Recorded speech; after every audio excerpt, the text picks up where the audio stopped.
ஐநூறு சில இருக்கீங்க. இந்த மாதிரி நம்ம பார்க்க போகிறோம். பிளாக் பெல்ல சீசன் எபிசோட் 14 தான் பார்க்க போகிறோம். இந்த எபிசோட் பார்க்க முன்னாடி போன எபிசோட் பார்க்கலாம் பார்த்துட்டு வந்துங்க. அப்போ தான் இந்த எபிசோட் தரதுல புரியும். அதே மாதிரி இந்த எபிசோட் ஒரு சூப்பரான எபிசோடாக இருக்குன்னு நான் ப்ராமிஸ் பண்ணுறேன். நிறைய ட்விஸ்ட் அண்ட் டர்ன்ஸ் இருக்குது. அதே மாதிரி இந்த எபிசோடில் வந்து கொஞ்சம் சில இடங்கள்லாம் எனக்கு புரியல. அதனால நானே ஓனாக தான் ஒரு புரிஞ்சதை வச்சு அந்த இடத்த நான் ஃபீல் பண்ண பார்க்குறேன். சரியா? அதனால் புரியலன்னு வந்து மெசேஜ்லாம் பண்ணிடுறாங்க. அப்படி புரியலன்னா தனியாக கூட போய் யூடியூப்பில் சர்ச் பண்ண கூட வந்துடும். அதை போய் பார்த்து உங்களுக்கு புரிஞ்சிச்சுன்னா அதை பார்த்துக்கலாம். சரியா? அதனால் நம்ம இன்ஸ்டாகிராமில் ஃபாலோ பண்ணாதவங்களாம் ஃபாலோ பண்ணி வச்சுக்கோங்க. ஷேர் பண்ணாதவங்க சப்ஸ்கிரைப் பண்ணாதவங்களாம் பண்ணிவிட்டுருங்க. அப்போ தான் நம்ம 1K அடிக்க முடியும். சரியா? வளர்ந்து பேச நம்ம வீடியோக்குள்ளே போயிடலாம். நீங்கள் பார்த்து கொண்டு இருப்பது கோஜன் மீட் தமிழ். நான் கோஜ கைஸ். ஃபர்ஸ்ட் என்ன கட்டுறாங்கன்னா அந்த ஹவுஸை தான் கட்டுறாங்க. ஒரு வினோதமான ஹவுஸை. அந்த ஹவுஸுக்குள்ளேருந்து இவங்க எட்டி பார்த்துட்டு இருப்பாங்க. யாரெல்லாம் உள்ளே போகிறதுன்னு பார்த்தா நம்ம அக்னி இதை உள்ள போயிட்டு இருப்பார். இது யாரோட ஹவுஸ்னு கேட்டால் இது வந்து ஜென்ரல் ஷாப்பு. இது ஒரு வெறும் ஒரு காஃபி ஷாப் ரன் பண்ணுறவங்க தான் இவங்க அப்படி சொல்லுவாங்க. எந்த காஃபி ஷாப்பா அப்படின்னு சொல்லும்போது இவங்க வேலை செய்கிறதா இருந்தோமா மிஸ்டர் வெஸ்ட்னு சொல்லுவாங்க. மிஸ்டர் வெஸ்ட்டா, சரி நான் உள்ளே போய் பார்க்கணும், எப்படியா நம்ம உள்ளே போய் செக் பண்ணணும் அப்படி சொன்னோடனே இவனை கூட்டு போவான். நம்ம பட்லரும் கூட்டு போயிட்டு அங்கே போய் எல்லாரும் ஒளிஞ்சு மறைமுகமாக பார்ப்பாங்க. பார்த்தா தான் தெரியுது நீ ரிலாக்ஸ் ஆறு அக்னி, எதுக்கு இப்படி இது பண்ணுற, இதை நம்ம சொல்கிற மாதிரி நம்ம ராயல் வாரண்ட்டி மட்டும் வாங்கணும். வாரண்ட்டை மட்டும் வாங்கிட்டோன்னா நம்ம பர்ஃபெக்ட், நம்ம பிளான் இன்ன வரைக்கும் நல்லா பர்ஃபெக்டாக போயிட்டு இருக்கு. அதே மாதிரி நீ நல்லாவே பண்ணுற அக்னி, இதுவே கீப் இட் அப் பண்ணி நம்ம எப்படியாவது மேலே போகணும். சரியா? அப்படின்னு சொல்லுவா. அதே மாதிரி உன்னையால நிறைய நீ எனக்கு உதவி இருக்குது. அதோட காடோட ரைட் ஹேண்ட் வேறு வச்சிருக்க நீ, அதனால நம்ம ராயல் வாரண்ட்டை வாங்கி ஆகணும் அப்படின்னு சொல்லும்போது ராயல் வாரண்ட்டானு இவங்க யோசிப்பாங்க. சரி நம்ம பிளான் நீ ப்ராமிஸ் பண்ணபடி நடக்கணும், இல்லைன்னா தெரியல. அப்போ தான் மீனா சொன்னா அப்படி சொன்னாங்க. அப்போது சரி யார்றாங்கன்னு பார்த்தா நம்ம மீனான ஒரு சத்தம் கேட்டோடனே நம்ம இவன் வந்துடுவான். சோமா வந்துட்டு டேய் என்னடா பேசுகிற மீனாவை நீ தானே வச்சிருக்க, எனக்கு தாடா மீனாவை எங்கடா கொண்டு வச்சிருக்கீங்க அப்படின்னு சொல்லுவான். ஓ இதான் மாஸ்டரா அப்படின்னு சொன்ன உடனே என்னடா பார்த்துக்கிட்டு இருக்க, மீனாவை நீ தானே வச்சிருக்க, உன்னை போட்டு திட்டுறா, அக்னி இவனை போட்டு திட்டுறான், டிஃபீட் பண்ணி விட்றா அப்படின்னு சொன்னோடனே அவன் ஒன்றுமே பண்ண மாட்டான். அப்படி சைலண்டாக நிற்பான். என்னடா பண்ணுற அப்படின்னு சொன்னோடனே இவனுக்கே தெரியாது. டக்குன்னு இவங்க வெளியே பார்த்தா நல்லா அவன் மாட்டிக்கிட்டான் அந்த பிரின்ஸு. இப்போ நம்ம போய் உள்ளே போய் காப்பாற்றணும். சரி என்கிட்ட விடுங்க நான் பார்த்துக்கிறேன் அப்படின்னு சொன்னோடனே டக்குன்னு இவன் சரி அப்போ இவன் சொல்லுவான் நீ அவனை முடிச்சு விட்டான் வாய் ஆடுறா அப்படின்னு சொன்னோடனே அதே மாதிரி இவனால் ஏதோ கண்ட்ரோலே பண்ண முடியாத மாதிரி இவன் தன்னால் செயல்படுற மாதிரி இவனால் எந்த இதையும் கண்ட்ரோல் பண்ண முடியல. டக்குன்னு அடிக்க போவான். இவனும் கொஞ்ச நேரத்தில் ஐயோ நம்ம சாக போகிறோம் அக்னின்னு சொல்லிட்டு பார்த்தவொடனே நடுவில் நம்ம பட்லர் சபாஷின் வந்து இறங்கி ஒரு தட்டி விட்டுட்டு வருவான். பார்த்தா சபாஷின் மாறு வேஷத்தில் வந்திருப்பான் அந்த டியரோட மூஞ்சி வச்சுக்கிட்டு. இவங்க 2 பேருமே ஷாக் ஆயிரு, யாரா இவன் டியர் மூஞ்சி வச்சுட்டு இங்கே வந்திருக்கான் அப்படின்னு சொல்லிட்டு. அப்போ அவனு சொல்லுவான் யாரா நீ இவனை போட்டு தள்ளுற அப்படின்னு சொன்னோடனே அப்புறம் சொல்கிறான் நான் வெறும் எங்கள் ஃப்ரெண்ட்ஸை கூப்பிட்டு போகிறதுக்கு தான் வந்தேன், நான் ஒரு வெறும் ஒரு டியர் தான், நான் வெறும் ஸ்பை கிடையாது அப்படி சொல்லிட்டு இருப்பான். என் பேச டியர்னு சொன்னோடனே அவனை அதெல்லாம் கரெக்டாக இவனை முடிச்சு கொடுக்கல அப்படி சொன்னோடனே என் ப்ராமிஸ் ஞாபகம் இருக்குல்ல முடியல அவனை அப்படின்னு சொன்னோடனே டக்குன்னு இவன் கீழே உட்காந்துருவான். பார்த்தா இவன் அப்படியே கொஞ்சம் கொஞ்சமாக ரத்தம் சொட்டும். அப்போ தான் சொல்லுவான் அந்த காடோட இது இருக்கிறனால என்னால் கண்ட்ரோல் பண்ண முடியல அப்படி சொல்லிட்டு கண்ணில் இருந்தெலாம் ரத்தம் ஒரு ஏதோ சரிக்கன்லாம் வர மாதிரி நான் எப்படி இருந்தாலும் என் காடுக்கு நான் இது பண்ணி ஆகணும் அப்படின்னு சொல்லிட்டு கட்டாக வைப்பான் கையிலேருந்து. பார்த்தா கோகோட லைட்டாக ஃபார்ம் எடுத்த மாதிரி வருவான். வந்து ஒரு இது எடுப்பான்.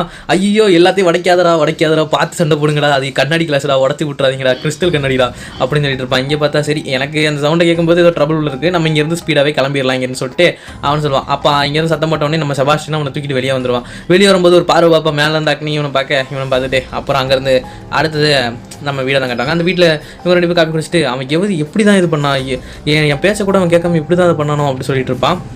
இது எங்கள் ஊரில் சமாதின்னு சொல்லுவாங்க, இது ஒரு மென்டல் கான்சன்ட்ரேஷன் அப்படி சொல்லிட்டு இருப்பான். என்னடா என்ன இது சமாதினா அப்படி சொல்லிட்டு இவங்க கேட்டுட்டு இருப்பாங்க. அப்போ அவன் உண்மையிலேயே உன்னை லாடுன்னு தான் நினைக்கிறான், ஆனால் அவன் வேறு ஏதோ அவனை கண்ட்ரோல் பண்ணுது, அது எனக்கு தெரியல இன்ன வரைக்கும் அப்படி சொல்லிட்டு இருப்பாங்க. அப்போ எப்படி இது நடக்கலாம், எல்லாரையும் நான் லூஸ் பண்ணிக்கிட்டே இருக்கேன் அப்படி சொல்லிட்டு டக்குன்னு காஃபியை தட்டி விட்டுட்டு போ நான் உள்ளே போய் படுத்துக்கிறேன் அப்படின்னு சொல்லிட்டு இவன் அப்படியே ஓடி போயிடுவான் கோவத்தில். ஐயோ காஃபியோட உடச்சிட்டானே, இதை நீங்கள் உடைக்கிறதா இருந்தால் கொஞ்சம் டீசெண்டாக உடச்சிருக்கலாம் அப்படி சொல்லிட்டு இவனையும் வச்சுக்கிட்டு இருப்பாங்க. அப்போ நைட் நேரத்தில் இவன் தூங்கிட்டு இருக்கும்போது டக்குன்னு எவனை தட்டி விட்ட மாதிரி பெட்லேருந்து கீழே வந்துடுவான். என்னடா எவன்டா தட்டி விட்டது அப்படின்னு சொன்ன உடனே என்னடா நீ ரொம்ப ரூடாக இருக்கேப்பா அப்படி சொல்லிட்டு நம்ம சபாஷ் அங்கே வந்துடுவான். இந்த இன்லேண்டோட இந்த கோட்டைக்குள்ளே நாங்கள் மட்டும் தான் இருக்கணும், நீ வெறும் கிட்டு தான், நீ இப்போ அக்னி இல்லாமல் நீ ஒரு ஹெல்ப்லெஸ் ஒரு சைல்டு அப்படின்னு சொல்லுவான். அதை பார்த்துட்டு அக்னி உனக்காக தான் இது பண்ணான், ஆனால் நீ அவனை இது பண்ணல.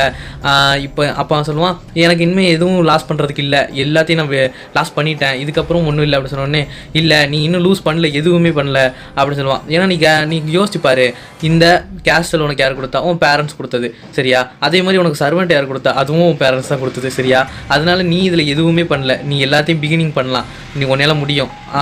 நம்ம ராங் அப்படின்னு கேட்பான். அதுக்கு இவன் நீ ராங் தான் அப்படின்னு சொல்லுவான். சொல்லிவிட்டு இல்லை நான் இதை பண்ணியிருக்கக்கூடாது, நான் அவனை பார்த்துருக்கணும், ஆனால் நீ அக்னி வந்து உனக்கு எல்லாத்தையும் ஹெல்ப் பண்ணா, நீ அவனை கண்டுக்கவே இல்லை அப்படின்னு சொல்லிட்டு ராங்குன்னு சொல்லிட்டு வெளியே கதவை திறப்பான். கதவை திறக்கும்போது ஒரு தட்டிட்டு இல்லை கிடையாது இது ரைட் அப்படின்னு சொல்லுவான். சொன்ன உடனே இதுக்கு உண்மையான ஒரு ஃபேக்ட்டும் கூட அப்படின்னு சொல்லும்போது சரி நீ இப்போவும் ஹெல்ப்லெஸ் சைல்டு தான் அப்படின்னு சொன்னோடனே இவனுக்கு சோகமாயிரும். சரி எனக்கு யாருமே சர்வ் பண்ணுறதுக்கு இல்லையாடா அப்படின்னு கேட்கும்போதே சொல்லுவான், இது ஒரு 3 வயசு குழந்தைக்கு கூட தெரியும், நம்மளுக்கு ஏதாவது வேணும்னா நம்ம ஏதாவது எதிர்பார்ப்பாங்க அப்போ தான் செய்வாங்க அப்படின்னு சொல்லும்போது அப்போ நம்ம சினியில் அங்கே வந்து ஆமாம் அது உண்மைதான், நான் சின்ன வயசில் இருக்கும்போதே என் வீட்டை அழிச்சாங்க, என் பேரண்ட்ஸை கொலை பண்ணாங்க, கடைசியில் என் பேரண்ட்ஸை கொலை பண்ணி எல்லாத்தையும் போட்டு தள்ளிட்டு நான் மட்டும் அங்கே தனியாக தான் இருந்தேன், எந்த ஒரு அனிமல் மாதிரி அங்கே தெரிஞ்சுக்கிட்டு இருந்தேன் அப்படின்னு சொல்லுவான். நானும் அப்போவும் ஹெல்ப்லெஸ் சைல்டாக தான் இருந்தேன், சைல்ட்லெஸ் அப்படி சொல்லுவான். ஆனால் நான் கொஞ்சம் கொஞ்சமாக என் டேலண்ட்டை வளர்த்துக்கிட்டு நான் எப்படி பேட்டஃபைக்கு திரும்ப ஒரு அந்த அரசனாகணுமோ அந்த த்ரோனை திரும்ப பிடிக்க நான் ஆசைப்பட்டேன். அதே மாதிரி நான் திரும்பவும் பிடிச்சேன், அவங்களுக்காக இன்னுமே வெயிட் பண்ணிக்கிட்டு இருக்கேன் அவங்கள கொல்றதுக்காக அப்படின்னு சொல்லுவான். சொல்லும்போது சரி அப்படின்னு சொல்லிட்டு நீ வந்து ரொம்ப குழம்பி போயிருக்கலாம், ஆனால் அதெல்லாம் உண்மை இல்லை, ஏன்னா எப்படி இருந்தாலும் நம்ம சாக தான் போகிறோம், ஆனால் நம்ம இன்னுமே நான் என் சொந்த காலில் தான் நின்றுக்கிட்டு இருக்கேன் அப்படின்னு சொல்லுவான். நீ எப்படி இருந்தாலும் செத்து போயிடுவேன், ஆனாலும் உங்ககிட்ட என்ன லீவ் பண்ணுறதுக்கு ஒன்றும் இல்லைன்னு சொல்ல முடியாது, அதுக்குன்னு நான் உன்னை ரிவெஞ்சும் எடுக்க சொல்லலை, ஏன்னா அது ஒரு வகையான டிஸ்ட்ராக்ஷன் தான், அதனால நீ முடிஞ்ச அளவுக்கு ஹார்ட் ஒர்க் பண்ணு, திரும்ப கொண்டு வரலாம், ஏன்னா நம்ம ஹியூமன்ஸ் நம்மளால் எதை வேணாலும் முடியும். ஒரு ரோப்பை எக்ஸாம்பிளாக கட்டுவாங்க, அதை நீ பிடிச்சிக்கணும், ஏன்னா ஹியூமன்ஸ் கிட்ட இருக்கிற ஸ்ட்ரென்த்தே அதான், அதனால் நீ அதை புரிஞ்சுப்பேன்னு நினைக்கிறேன் அப்படின்னு சொல்லிட்டு சரி நான் சொல்லிட்டு செபாஸ்டியன் நான் உனக்கு அந்த பெஸ்ட்டை பற்றி பேசணும் கொஞ்சம் இங்கே வா அப்படின்னு சொல்லிட்டு இவங்க போவாங்க. அப்போ இவனும் நம்ம சோமாவும் சரி எனக்கு புரிஞ்சுன்னு நினச்சிட்டு சரி நான் புரிஞ்சுது நான் அவங்க சொன்னபடியே கேட்குறேன் அப்படின்னு சொல்லிட்டு வருவான். சரி நான் ரொம்ப இது பண்ணிட்டேன் அக்னியை, அதனால சரி அப்படின்னு சொல்லிட்டு சரி நான் இனிமேல் அப்படி பேசியிருக்கக்கூடாது அவனை பார்த்து, அதனால் நான் அவங்க 2 பேரையும் முகத்துக்கு நேராக கேட்டு எதுக்கு என் சைடை விட்டு லெஃப்ட் ஆனீங்க, என்னை கூட்டிகிட்டு போங்க அந்த காமெடி சொல்லிட்டு சொல்லுவான். அப்போ என்ன சொல்லுவான், எனக்கு ஒன்றும் பேபி சிட்டர்லாம் தேவையில்லை, அதுவும் ஒன்றே மாதிரி பேச எனக்கு தேவையில்லை அப்படின்னு சொல்லிடுவான். சொன்ன உடனே எனக்கு ஜாக்காக போயிடும். அப்புறம் சாரி கேட்டு நான் உங்களுக்கு கப்பலாம் உடச்சிட்டேன் அப்படின்னு சொல்லிட்டு அதை மறந்துடுங்க ப்ளீஸ், அதை மறந்து விட்டுருங்க அப்படி சொன்ன உடனே இவனும் சரின்னு சொல்லிடுவான். சொன்ன உடனே இவன் டக்குன்னு ஹீரோ பின்னாடி போய் ஒழிஞ்சிட்டு நம்ம செபாஸ்டியனை பார்த்து சாரி உங்ககிட்டே சாரி கேட்குறேன்னு சொன்னோடனே சரி ரொம்ப இன்ட்ரெஸ்டிங்காக இருக்குது அப்படின்னு சொல்லிட்டு இவனும் யோசிச்சுட்டு இருப்பான். அப்போ இங்கே பார்த்தா சரி அந்த ராயல் வாரண்ட்னா என்னப்பா அப்படின்னு சொல்லிட்டு கேட்பாங்க. அப்போ இவனும் இந்த சோமாவும் கேட்கும்போது சொல்லுவாங்க, ராயல் வாரண்ட் வந்து ஒரு சீல் மாதிரி, அந்த சீல் தான் ஒரு ஷாப்பை அப்ரூவல் பண்ணும், அப்போ அதுக்காக இந்த ஒரு காம்படிஷன் நடக்குது ஃபெஸ்டிவல், அதில் யார் ஜெயிக்கிறாங்களோ அவங்களுக்கு அந்த குயினே அந்த வாரண்டி தருவாங்க அப்படின்னு சொன்னோடனே அது என்ன காரணம்னா குழம்பு வைக்கிறதுப்பா, அது குழம்போ இது ஒரு சாப்பிட்ற ஐட்டம் சரியாக வச்சுக்கிறீங்க குழம்புனே வச்சுக்கிறீங்க, அது வெறும் ரூம் எடுத்து தான் அப்படி சொல்லுவாங்க. ஏன்னா அதில் குயின்னு ஒருத்தங்க வருவாங்களாம். அப்போ அவன் சொல்லுவான் இந்த கனெக்ஷனுக்கும் இந்த காம்படிஷனுக்கும் என்ன இந்த கேஸுக்கு என்ன சம்மந்தம் அப்படி சொல்லிட்டு நம்ம சோமாவும் கேட்பான். அப்போ சொல்லுவாங்க நம்ம அக்னியை வச்சு தான் இந்த கொலையும் பண்ணியிருக்காங்க, ஃபர்ஸ்ட் சீனில் கட்டுறாங்களா அந்த கொலையும் அதை பண்ணியிருக்காங்க, இந்த காம்படிஷனை டிஸ்ட்ராய் பண்ண அதை பண்ணியிருக்காங்க.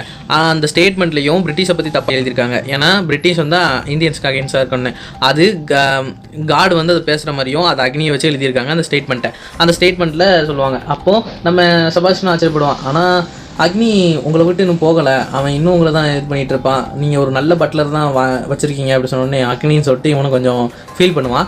அதுக்கப்புறம் சரி இந்த பட்லர் இந்த பேட்டஃபைக்கு உப்புக்கு நான் விசுவாசமாக இருப்பேன் அப்படி சொல்லிட்டு இவன் தான் சமைக்க போகிறது அந்த காமெடி போக சொல்லுவான். அப்போ நம்ம சோமா சொல்லுவான் அதுக்கு வாய்ப்பே இல்லை, உங்களால் வின்னே பண்ண முடியாது, ஏன்னா அக்னி கிட்ட இருக்கிறது காலி காடஸ் பவர், ஏன்னா இது வெறும் ஃபிஸ்ட்டு ஃபைட் இல்லை பேன் அண்ட் ஸ்டவ் ஃபைட்டு, அதனால் அக்னியோட பவர் உங்களுக்கு இன்னுமே முழுசாக புரியலை, ஏன்னா அக்னி நினச்சா ஈஸியாகவே உங்களை தோக்கடிக்க முடியும் அப்படின்னு சொல்லுவான். ஏன்னா அடுத்த சீன்லேயே காட்டினா என்ன பண்ணிடுவான், அக்னி சமைப்பான், அந்த சமைக்கும் போது அந்த ஃபுல் அப்படி வரும். அவன் சொல்லுவான் அந்த காம்பினேஷன் அந்த ஸ்பைசஸ் எல்லாத்தையும் க்ரியேட் பண்ணுறதுக்கு ஒரு திறமை வேணும், அது அக்னிக்கிட்ட நிறையாவே இருக்குது அப்படி சொல்லுவான். அவனோட ட்ரூ பவரே தான் அப்படி சொல்லுவான். அந்த சமையலை பார்ப்பாங்க, அந்த ரைட் ஹேண்ட் வச்சு தான் பண்ணுவான், வெட்டப்பா பண்ணிட்டு இருப்பாங்க பார்த்தா. அவன் சொல்லுவான் அவனை மாதிரி பெட்டராக யாருமே இது வரைக்கும் அப்படி வச்சதில்லை சொன்னோன்னு இங்கே வந்து செபாஸ்டியன் கட்டுவான், அடிக்கி வச்சிருக்கான் ஃபுல்லாக, இதெல்லாம் நீ தாண்டா பண்ண ஒரே நீ மட்டுமா அப்படின்னு கேட்கும்போது ஆமாம் நான் மட்டும் தான் பண்ணேன், எனக்கு நீங்கள் பார்த்து சொல்லுங்கள் இது எப்படி அக்னி மாதிரி நான் அவங்கள இது பண்ணுறது அக்னி லெவலுக்கு போகிறதுன்னு சொல்லிட்டாங்க அப்படி சொன்னோடனே நான் உனக்காக ஹெல்ப் பண்ணுறேன் எப்படி போகிறதுன்னு சொல்லிட்டு இவனும் சாப்பிட்றேன்னு சொல்லுவான். இது மீனாக்காகவும் அக்னிக்காகவும் சொல்லிட்டு நெக்ஸ்ட் சீன்லேயே அந்த வீடை தான் கட்டுவாங்க. அந்த வில்லனோட வீட்டை கட்டினோடனே அந்த வில்லன் பேசிகிட்டு இருப்பான். இங்கே ஒரு டாய் கம்பெனி பாப்புலராக இருக்குது சில்ட்ரன்ஸ் மத்தியில், அந்த டாய் கம்பெனி வந்து ஃபேண்டம் கோ, அது நம்ம ஹீரோட கம்பெனி தான். அப்போ இங்கே நம்ம செபாஸ்டியன் ஹீரோக்கு ஸ்நாக்ஸ் கொண்டு வந்திருப்பான், சாக்லேட் ஸ்நாக்ஸு, அந்த கேக்கு கொண்டு வந்து குயினோட வாட்ச்லாக் வந்து இதெல்லாம் பண்ணக்கூடாது அப்படி சொல்லிட்டு இங்கே வந்து பேசிக்கிட்டு இருப்பாங்க. இது ரொம்ப டேஸ்ட்டாக இருக்கும், அது என்னாச்சுன்னு கேட்கும்போது அங்கே சோமா எல்லாத்தையும் சாப்பிட்டு டேஸ்ட் பண்ணிட்டு இருக்காரு அப்படி சொல்லிட்டு இருப்பாங்க. சரி எனக்கு இப்போ சாப்பிட்றதுக்குலாம் மூடில் இந்த கிச்சனில் போய் வச்சிரு, எனக்கு இப்போ சாக்லேட்டும் பிடிக்கல அப்படி சொல்லிட்டு இது அந்த சாம்பார் கூட அந்த குழம்பு கூட போட்டு மிக்ஸ் பண்ணி அடிச்சிருக்காரு சொல்லிட்டு இருப்பான். அப்போ இங்கே பார்த்தா நம்ம அக்னியை பற்றி தான் ஃப்ளாஷ்பேக் காட்டுவாங்க. அதில் நம்ம அக்னி வந்து ஒரு பத்மர் ஃபேமிலியில் பிறந்தவன், ஏன்னா காடுக்கு சர்வ் பண்ணுற மாதிரி. ஆனால் நம்ம அக்னிக்கு அது பிடிக்கவே இல்லை. அப்போது அவன் நிறைய பாவம் பண்ணான், ஆனால் எண்ட் ஆஃப் அந்த பாவத்துக்காக தூக்குதலில் போடும்போது தான் நம்ம சோமா வந்து காப்பாற்றி இவனை புது ரீபார்ன் பண்ணி இவன் புது நேமும் லைஃபும் கொடுத்து அக்னின்னு ஒரு பேரையும் வைப்பான். வச்ச பிறகு அந்த சீன்லாம் முடிஞ்ச பிறகு ஆனால் இந்த ஹேண்ட் வச்சிருந்தனால நான் கண்டிப்பாக இதெல்லாம் பண்ணி ஆகணும் அப்படி சொல்லும்போது இங்கேயும் நம்ம சோமா அந்த வானத்தை பார்த்துட்டு இருப்பான். அடுத்த நாள் காலையில் ஆன உடனே எல்லாரும் ரெடியாக ஆரம்பிச்சிருவாங்க. நம்ம சபாஷன் ஹீரோனை விட்டு இந்த ட்ரெஸ் வந்து குயினுக்காகவா அப்படின்னு கேட்கும்போது இதெல்லாம் பற்றி பேசாத, நீ ரொம்ப இம்பார்ட்டன்டாக அக்னி எப்படியோ பீட் பண்ணணும், இந்த நேம் ஆஃப் த பேட்டை நான் கண்டிப்பாக அதை பீட் பண்ணி ராயல் வாரண்ட்டை வாங்குவேன்னு சொல்லிடுவான். அப்போ எங்கேயும் அவங்க அனுப்பி விட்ருவாங்க, நல்லா ப்ராப்பராக பண்ணிட்டு வாப்பா அப்படின்னு சொல்லிட்டு. அப்போ கூட்டத்தில் மீனா மாதிரி ஒரு பொண்ணு போகிற மாதிரி இருக்கும். அப்போ நம்ம சோமா அதை கவனிச்சிருவான். இங்கே பார்த்தா மிஸ்டர் செபாஸ்டின்னு சொல்லிட்டு அக்னி முன்னாடி போய் நிற்பான். நின்ன உடனே இங்கே பார்த்தா இவங்க கண்டுபிடிச்சிட்டோம், அந்த கூட்டத்தில் கண்டுபிடிச்சி மீனான்னு கத்த ஆரம்பிச்சிருவான். கத்தின உடனே அவளை நின்றுட்டு சோமாவா அப்படி சொல்லிட்டு பார்ப்பான். அப்புறம் சோமான்னு சொல்லிட்டு இவன் திரும்பி பார்ப்பான். ஒரு ஏக்கத்தோட பார்க்குற மாதிரி தான் இருக்கும். இவன் ஓடி போய் கட்டிப்பிடிச்சி மீனான்னு இது பண்ணிடுவான். அப்புறம் சரி நான் எப்படியோ கண்டுபிடிச்சிட்டேன், அக்னி உன்னை கண்டுபிடிச்சிட்டான்னு அப்படி சொல்லிட்டு சரி எதுக்கு பற்றியும் கவலைப்படாத, நம்ம இங்கேருந்து கிளம்பலாம் நம்ம கேஸ்டலுக்கு அப்படி சொன்னோன்னே அவன் கையை தட்டி விட்டு அந்த மாதிரி பிளேஸுக்கு அவன் இவன் வருவான். அப்படி சொல்லுவான். நான் வந்து பிறக்கும் போதே ராயலாக தான் இருந்தேன் சில பேர், ஆனால் அவங்க ப்ளே பண்ணிட்டு தான் இருப்பாங்க. ஆனால் நான் ஒரு சர்வெண்ட் தான், ஆனால் இப்போ என்னால் அந்த டைமை ஸ்பெண்ட் பண்ண முடியாது, ஏன்னா நான் வெறும் சர்வெண்ட் தான். ஆனால் இப்போ ரிச்சஸ்ட் மேனோட ஒய்ஃபும் கூட, இது ஒரு சின்ன குழந்தைக்கு தொடர தெரியும் எது பெட்டரான லைஃப்னு கூட, அதனால என்னை மாதிரி அங்கே வர முடியாது, உன் செல்ஃபிஷ் தனத்துக்குலாம் என்னால் அங்கே பிந்து ஆடலாம் முடியாது சரியா அப்படி சொல்லிட்டு நான் உன் சத்தியமாக சொல்கிறேன் உன் பார்த்து சொல்லாமல் தான் இருந்தேன், ஆனால் நீ வெறும் வளர்ந்துருக்க மட்டும் தான் செஞ்சிருக்க, ஆனால் உன்னை சுற்றி என்ன நடக்குதுன்னு உனக்கு இன்னும் புரியலை அப்படின்னு சொல்லும்போது பின்னாடி இருந்து நம்ம ஹீரோவும் அவனும் ஃபஸ்ட்டையும் பார்த்துட்டு தான் இருப்பாங்க. அப்போ இங்கே சொல்லுவான், நான் ப்ராமிஸ் பண்ண மாதிரி அதை பண்ணி தான் ஆகணும், அவளுக்கு நான் கண்டிப்பாக நிறுத்தணும், ஆனால் இன்னுமே மீனாவோட ட்ரூ நேச்சரை நம்ம ஃப்ரெண்ட்ஸுக்கு புரியலை அப்படி சொல்லிட்டு நான் இதுக்காகவே இந்த கேமை ஜெயிப்பேன் அப்படி சொன்னோன்னே எனக்கும் அதே ஐடியா தான்ப்பா அப்படின்னு சொல்லிட்டு இங்கே பேசிகிட்டு இருப்பான். நெக்ஸ்ட் சீன்லேயே இங்கே ஒருத்தன் வெளியே வந்துட்டு என்ன என்னால் வின் பண்ணவே முடியல, ஏதோ குறையுது, ஒன்றே குறையுது, அது மட்டும் என்னன்னு எனக்கு தெரியல அப்படி சொன்னோன்னே உங்களை பார்த்தா ஏதோ ட்ரபிளில் இருக்கிற மாதிரி இருக்குது, இதை யூஸ் பண்ணுங்கள் உங்களுக்கு கரெக்டாக வரும் அப்படின்னு சொல்லிட்டு இங்கே ஒரு பையை கொடுத்துருப்பா. யாருன்னு பார்த்தா இந்த மேடு தான், இந்த ஏஞ்சல் இன்னும் இங்கே வந்துருப்பா. அப்போ ஷாகாக இருக்கும். அப்போ இங்கே பார்த்தா எல்லாருக்கும் நான் வாழ்த்துக்கள் இந்த காம்படிஷனில் பார்ட்டிசிபேட் பண்ணனால. இந்த காம்படிஷன் வந்து பேசிக் கியூசின்னு சொல்லுவாங்க, கியூரி அப்படின்னு சொல்லிட்டு ஒரு குழம்பு மாதிரி, அதுக்கு ஒரு காம்படிஷன். அப்போ தான் அவங்க லண்டன்லேயே இது பண்ண முடியும், வாரண்ட் வாங்க முடியும், அதுக்காக தான் இங்கே வந்திருக்காங்க. அப்போது நம்ம அக்னியும் சரி இதெல்லாம் பற்றி கண்டுக்க வேண்டாம், நம்ம காம்படிஷனில் இது பண்ணோம் சொல்லுவாங்க. அப்போ இங்கே பார்த்தா ஒரு 2 பேர் வருவாங்க, அந்த குயின் வந்திருப்பாங்கன்னு நினைக்கிறேன். அதோட இந்த இடத்துல இந்த எபிசோட எண்ட் பண்ணிடுவாங்க. மீண்டும் நாளைக்கு ஒரு நல்ல எபிசோட் வந்திருக்கிறேன். அது வரைக்கும் முடிஞ்ச அளவுக்கு நம்ம சேனல் சப்ஸ்கிரைப் ஷேர்லாம் பண்ணி விட்ருங்க. ஏன்னா கொடுத்த சப்போர்ட்டே செமையாக இருந்துச்சு. எனக்கு வீடியோ போட்டு கொஞ்ச நாள் இந்த ஒரு வாரம் கழிச்சு தான் போட்டிருக்கேன். அதனாலே நீங்கள் நல்லா ஒரு சப்போர்ட் கொடுத்துருக்கீங்க. அதே மாதிரி நம்ம சேனலில் ஏதாவது போகிற வீடியோவில் ஏதாவது மிஸ்டேக் இருந்துச்சுன்னா, இந்த வீடியோ மிஸ்டேக் இருந்துச்சா கமெண்ட்டில் தயங்காமல் வந்து கமெண்ட் பண்ணுங்கள், அப்போ தான் அதை சேஞ்ச் பண்ண முடியும் சரியா. அதனால் நான் இப்போ கிளம்ப வந்துட்டு உங்களுக்கு விடைபெறுவது உங்கள் கோஜன் மித்தமிழ்.